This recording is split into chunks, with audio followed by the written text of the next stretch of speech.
Alors, aujourd'hui, qu'est-ce qu'on fait? D'abord, avec Guillaume, on va survoler la plateforme Scratch. Il va nous rappeler quelques fonctionnalités importantes. Ensuite, Mario va vous présenter le défi. Donc, à quoi on s'attend de vous dans 5 semaines. Et à chaque semaine, on va vous guider étape par étape pour atteindre ce défi-là. Et la première étape qu'on va vivre cette semaine, c'est vraiment l'analyse de la situation. C'est vraiment sur ça qu'on se concentre cette semaine. Et ensuite, on vous dira quel est l'objectif d'ici à la semaine prochaine. Alors, Guillaume, je te cède la parole. Donc, on se retrouve sur la plateforme Scratch. Petite information pour les enseignants. Si vous n'avez pas de compte éducateur, donc je vous invite à vous créer un compte éducateur en cliquant juste ici. Et puis, Scratch va ça prend entre 24 heures et 48 heures pour être inscrit au compte éducateur. Donc, vous allez pouvoir inviter vos élèves à partir de là. Et à ce moment-là, les élèves n'auront pas besoin de créer de compte. C'est vous qui allez gérer le compte des élèves. Donc, si ce n'est pas déjà fait, peut-être que ce serait une bonne idée de vous créer un compte éducateur. Marianne va mettre une vidéo dans le clavardage pour vous montrer comment procéder. Donc, je vais me brancher à ma plateforme Scratch, à ma classe, la classe de Guillaume. Je n'ai pas beaucoup d'élèves dans ma classe, mais aujourd'hui, j'en ai beaucoup, donc je suis content. Donc, se connecter. Donc, moi, aujourd'hui, je fais un bref survol de la plateforme pour vous rappeler certaines petites spécificités, fonctionnalités de notre ami Scratch. Donc, notre ami Scratch, c'est lui, notre petit chat. Donc, première chose, on a un plateau sur lequel on va venir déposer nos blocs de programmation, juste ici. Tout en haut du plateau de programmation, vous voyez un petit chat. Ça veut dire que le lutin qui est placé en bas de mon écran, c'est lui que je vais programmer. Si je viens ajouter un lutin, donc en cliquant sur « Choisir un sprite », je pourrais choisir une banane. Et là, vous voyez, c'est la banane que je vais programmer. Si je dépose des blocs de programmation sur mon plateau de travail, c'est la banane qui va être programmée. Donc, première chose importante, il faut s'assurer que lorsque je veux programmer un lutin, s'assurer que c'est le bon lutin qui est en train de se faire dicter des commandes. D'accord? Donc, première chose à vérifier, est-ce que le lutin qui a été sélectionné en bas de l'écran est bien celui qui se retrouve en haut de mon tableau de programmation? Première chose. Ensuite, vous voyez, dans ce petit encadré, là, on a les coordonnées en X et Y. Qu'est-ce que ça veut dire, ça, X et Y? Ça veut dire qu'on se retrouve dans un plan cartésien. Je vais aller le chercher juste ici dans mes arrière-plans. Donc, vous voyez, dans Scratch, vous avez le choix de plusieurs types d'arrière-plans et tout en bas, il y a un plan cartésien qui vient d'apparaître derrière Scratch. Donc, en ce moment, Scratch se retrouve à l'origine de mon plan cartésien, qui se retrouve à 0, 0.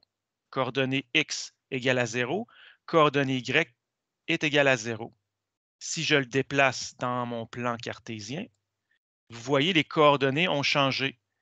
Il se retrouve à 118 en X et 101 en Y. Donc, il s'est déplacé horizontalement de 118 pas et s'est déplacé verticalement de 101 pas. Là, je sais peut-être parmi nous qu'il y a des classes qui n'ont jamais vu les cadrans 2, 3 et 4 du plan cartésien. Ce n'est pas grave. Aujourd'hui, on fait un bref survol, puis la semaine prochaine, on va vous aider à vous y retrouver. Je vais replacer mon Scratch à 0, 0. Donc, qu'est-ce que je fais? Je vais écrire X0, Y0, puis vous voyez, là, il se déplace comme ceci. Et automatiquement, en inscrivant les bonnes coordonnées, mon Scratch revient se placer à l'origine. Donc, on garde en tête que dans Scratch, il y a un plan cartésien qui est gradué de la façon qui suit. Donc, moins 200, le déplacement maximal vers la négative, donc c'est moins 240. Donc, moins 240 en X, 240 en X positif. Donc, le déplacement total serait de 480. Donc, 240 plus 240, 480, un déplacement total en X, puis en Y, de moins 180 à 180, donc un déplacement vertical total de 360 pas. Et là, si vous n'avez rien compris, ce n'est pas grave. La semaine prochaine, on va revenir avec ces notions-là. Ensuite, on a nos blocs de programmation qui se retrouvent à la gauche. On a des blocs de mouvement, bien sûr. On veut qu'il bouge, notre Scratch, mais on veut qu'il fasse de l'exercice. On a des blocs d'apparence, de son, des blocs événements, contrôle. Donc, on va faire bouger notre Scratch un petit peu. Pour le faire bouger, on le sait, je pense que tout le monde le sait parmi nous, c'est le drapeau vert qui commande le début de notre programmation, habituellement. Pas tout le temps, mais souvent. Donc, on va aller dans les blocs événements. C'est là que vous allez trouver le bloc de début de phrase. Donc, quand drapeau vert est cliqué, c'est un bloc de début de phrase parce que je ne peux pas placer d'autres blocs.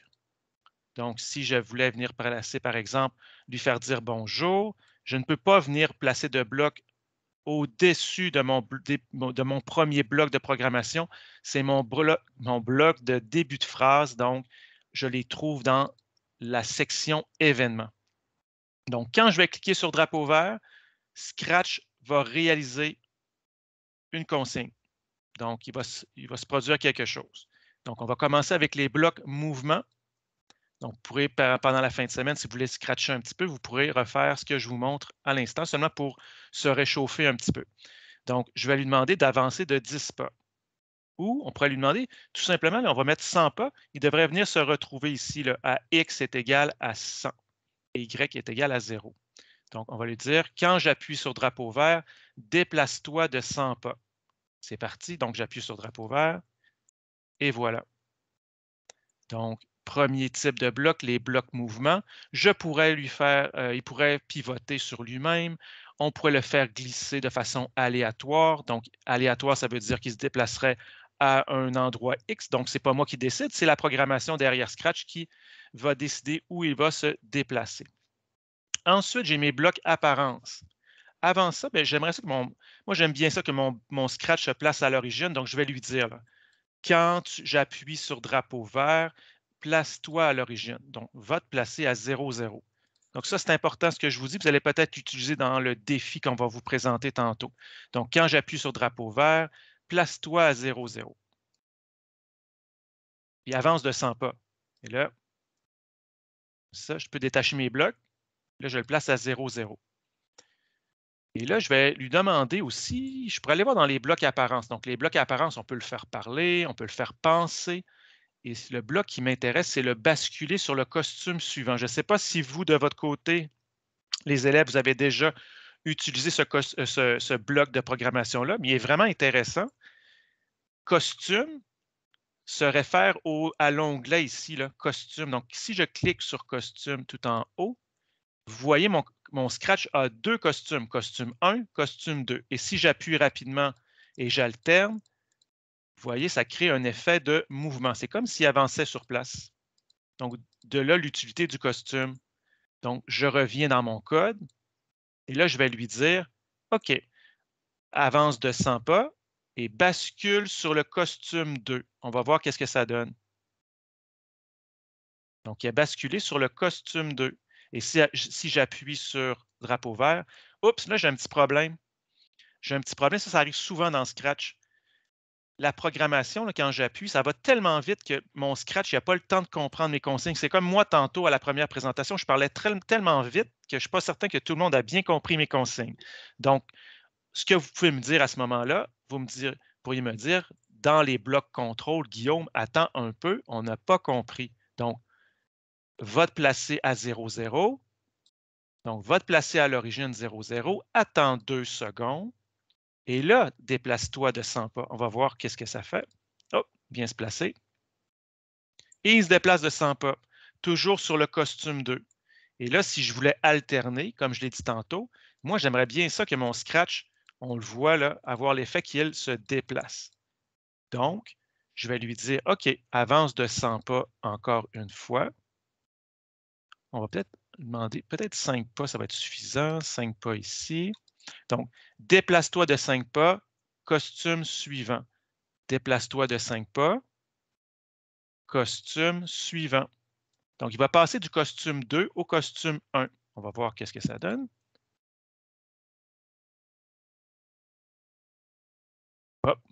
Là, encore une fois, là, je vous demanderai bien de répondre à ma place, là, mais je sais que le temps file. Donc, encore une fois, c'est allé trop vite. Donc, on va aller chercher un bloc de contrôle. Donc, on garde en tête que le bloc attendre est très important. Donc, avance de 5 pas, attends un petit peu. Donc, on peut mettre des nombres décimaux avec un point. Donc, on va essayer à nouveau. Donc, il vient se placer au centre. Et là, vous voyez, on le voit, il fait un léger déplacement vers la droite. Et si je voulais répéter ce mouvement-là plusieurs fois, dans les blocs contrôle, j'ai le répéter, entre autres. Donc, je pourrais lui dire, Scratch, avance de 5 pas, change de costume, avance de 5 pas, change de costume et fais cette séquence-là 10 fois, répète-la 10 fois. Donc, on va voir qu'est-ce que ça donne encore une fois. Et le voilà qui se met en mouvement. Donc, super important de se rappeler les costumes suivants. On va peut-être en avoir besoin pour notre défi. Et le bloc attente, bien sûr, là, on le garde en tête également. Si on revient dans nos blocs de programmation, donc on a parcouru rapidement les blocs de mouvement. On a parlé des blocs d'apparence. Il y a des blocs de son aussi qu'on peut ajouter. Donc, je peux ajouter un son à la fin de ma programmation. Donc, ça, c'est possible. Et juste ici en haut, là, je peux aussi aller chercher des sons dans une banque de sons et je peux même enregistrer des sons. Puis finalement, je pourrais importer un son, aller chercher un son sur Internet qui est libre de droit, puis l'importer dans mon projet. Ça, c'est possible également.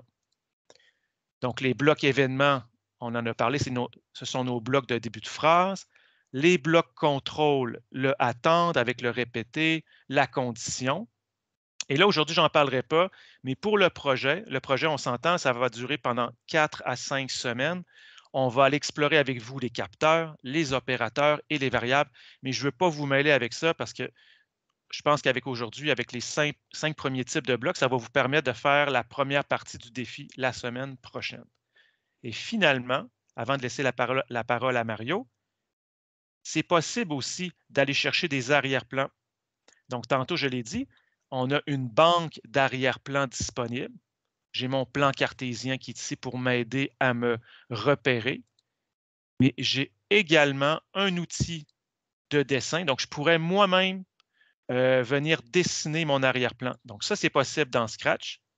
Et je pourrais aussi, non, là, je me suis trompé, je pourrais aussi aller télécharger un arrière-plan, aller chercher un arrière-plan sur l'Internet. Donc, vous voyez, je suis allé en chercher quelques-uns sur le site de Pixabay. Je clique dessus et je l'ouvre dans Scratch. Vous voyez, l'arrière-plan prend place. Je le convertis en vecteur. Ça, on pourra en reparler la semaine prochaine. Et je vais l'agrandir tout simplement, mon arrière-plan. Donc, on a des lutins de disponibles qui sont juste ici. On a des arrière-plans qu'on peut venir chercher également. Et finalement, bien sûr, là, on a nos blocs de code qu'on va utiliser pour réaliser le défi. Puis encore une fois, vous voyez, là, ça c'est super important, en haut à droite de mon écran de programmation où je vais déposer mes blocs. Ici, ce n'est pas mon Scratch qu'on voit, c'est l'arrière-plan. Donc ça veut dire que si je commence à déposer des blocs pour le faire avancer, tourner, reculer, mais c'est l'arrière-plan que je vais programmer. Donc, toujours s'assurer que c'est vraiment notre lutin qu'on programme. On le voit ici en haut à droite de notre espace de programmation. Donc, je pense que ça fait le tour pour moi. Seulement vous assurer peut-être de placer sur votre plateforme en langue française et aussi, vous pouvez renommer le projet, un projet qui s'appelle le robot fruitier. Mario va le présenter à l'instant. Donc, Mario, je te laisse la parole. Merci, Guillaume. Donc, merci pour la présentation de la plateforme Scratch. Mais là, pour l'instant, on va sortir de Scratch. Donc, on met ça de côté 2 secondes, puis je vais vous présenter le défi. Donc, je partage mon écran. Est-ce que tout le monde voit mon écran? Oui. Oui, super. Et je pars mon diaporama. Tiens, allez, s'il vous plaît. Bon, voilà. Première chose que je vais faire, c'est je vais vous présenter le défi. Puis ensuite, je vais vous parler des tâches que vous allez devoir faire. Le défi, c'est pas compliqué. Imaginez, vous avez un cultivateur qui a des fruits. Soit qu'il y a une sorte de fruit ou soit qu'il y a 3 sortes de fruits. S'il y a une sorte de fruit, il sait que dans ces fruits, par exemple une banane, il y a des bananes qui sont jaunes, il y a des bananes qui sont vertes, il y a des bananes qui sont brunes. Normalement, le cultivateur, ce qu'il fait, c'est qu'il compte. Il va voir dans son champ, il se promène, puis il compte lui-même combien il y a de bananes jaunes, combien de bananes vertes et combien de bananes brunes. Là, il est fatigué, il trouve ça long, il s'est acheté un robot fruitier. Ça, c'est ce que vous allez devoir construire, le robot fruitier. Et le robot fruitier, qu'est-ce qu'il va devoir faire? Il va devoir détecter le fruit et ensuite compter chacune des sortes de fruits ou de couleurs de fruits différentes. Ça, c'est le défi.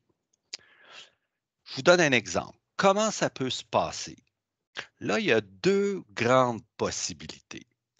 Imaginez que ma page blanche, c'est mon champ de bananes. Moi, je choisis les bananes. J'ai un champ de bananes et on voit que dans mon champ de bananes, j'en ai des jaunes, j'en ai des vertes et j'en ai des brunes et j'en ai plein. Là, j'ai acheté un robot et je veux que mon robot, lui, détecte les différentes bananes et qu'il les compte. Ce que je peux lui faire faire, c'est les bananes sont dans le champ et je peux demander au robot de bouger dans le champ horizontalement. Le robot commence à gauche, il se déplace vers la droite, passe devant chacune des bananes et à chaque fois, il détecte c'est une jaune, j'ajoute une jaune. C'est une autre jaune, une autre jaune, une autre jaune. Et à chaque fois, il rajoute au total du nombre des bananes jaunes s'il a détecté une jaune, au nombre des bananes vertes s'il a détecté une banane verte et au nombre des bananes brunes s'il a détecté une banane brune. Donc ça, c'est la première façon que le robot peut fonctionner. Deuxième façon, je suis encore dans mon champ et le robot va se promener dans le champ, mais là, il ne va pas se promener horizontalement, mais il va se promener verticalement en partant du haut. Donc, si je clique, le robot commence, il se déplace, il avance tranquillement, il détecte une banane jaune, la compte. Banane verte, il la compte, banane verte, la compte, etc., etc. Une fois qu'il est rendu en bas, il va tourner, puis il va commencer à faire la même chose dans la rangée suivante, ainsi de suite, en parcourant tout le champ au complet. Donc, ça, c'est la première façon. Les bananes sont dans le champ et le robot se déplace dans le champ de la façon que vous voulez, horizontalement, verticalement ou d'une autre façon si vous avez d'autres idées. Là, votre tâche, c'est pour ça tantôt j'ai dit on sort de Scratch, hein, il y a une tâche à faire avant. On appelle ça l'analyse de la situation.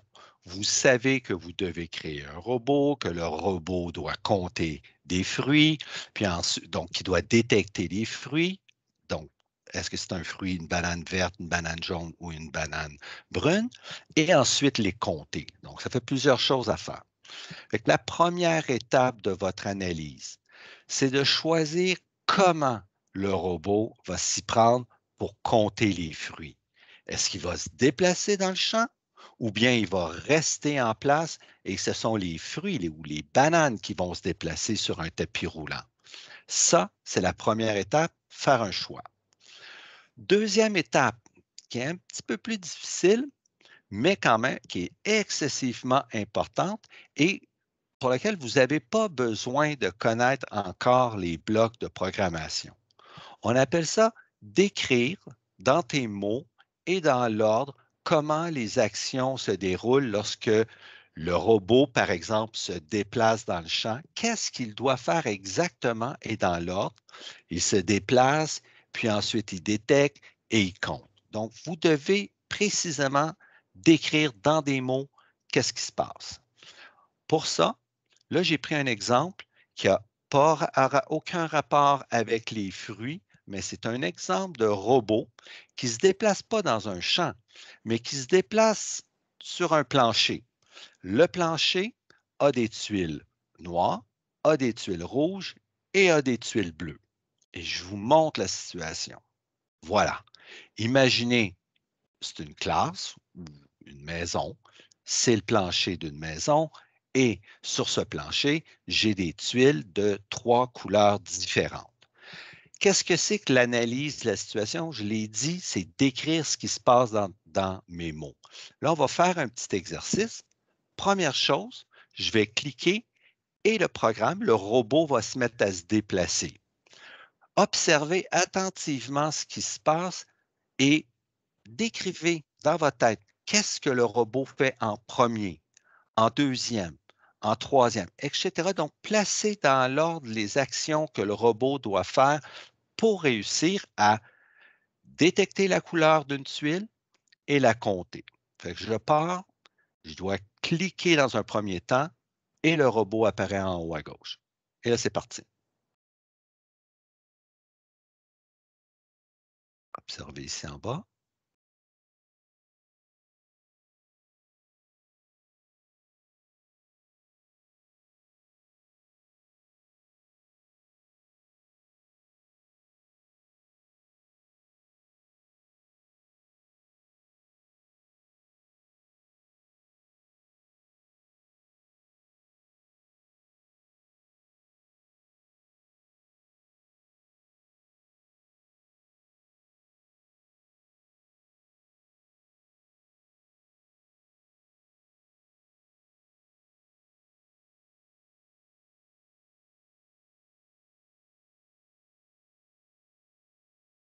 Et c'est terminé, il s'arrête au X.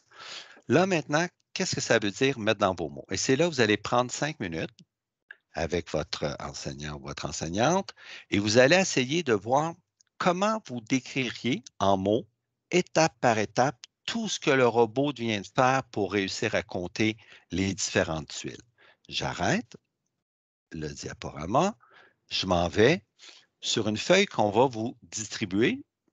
Puis je vous donne un petit indice, donc l'analyse de la situation, description précise et chronologique, c'est-à-dire dans l'ordre des actions, et ça, c'est dans tes propres mots. La première étape, on a vu que c'est lorsque je clique sur l'écran. Deuxième étape, qu'est-ce qui s'est passé lorsque j'ai cliqué sur l'écran?